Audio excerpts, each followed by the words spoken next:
Tangible personal property is if you were to take your house, turn it upside down and shake it, whatever comes out is tangible personal property, like your phone, your laptop, your clothing, jewelry, that kind of stuff.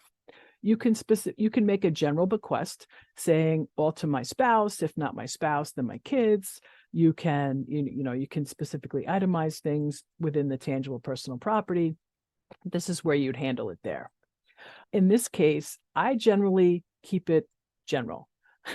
I don't say my diamond necklace, my ruby earrings, because for a couple of reasons. Number one, you may not have those assets when you die, but also you don't want to highlight certain amounts of wealth. Back years ago, when it was more relevant, when the estate tax thresholds were lower, and we'll get into what those are now, in a little bit, but it used to be that more returns were subject to tax, so the revenue agents would be looking at the wills because the wills would be annexed to the estate tax returns.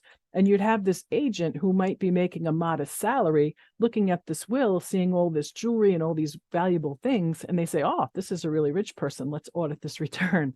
So for those reasons, I don't like to put a lot of specific detail in these wills as to personal property.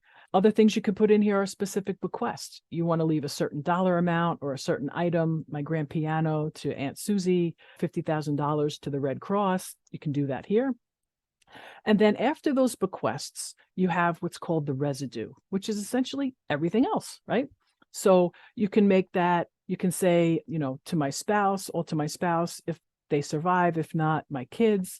You can have lots of different terms, prosterpes by representation, but we can define what those are. But essentially, if the flow is to those people, say to my kids in equal shares, you have 2 kids, so it's 1/2 each.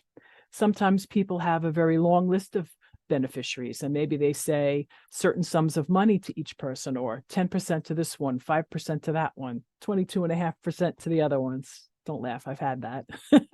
But you do. And so I would recommend percentages over dollar amounts. And the reason why is you don't know where the water level is going to be when the person passes away. So you don't want to say all these different dollar amounts, and then perhaps they don't have as much when they pass.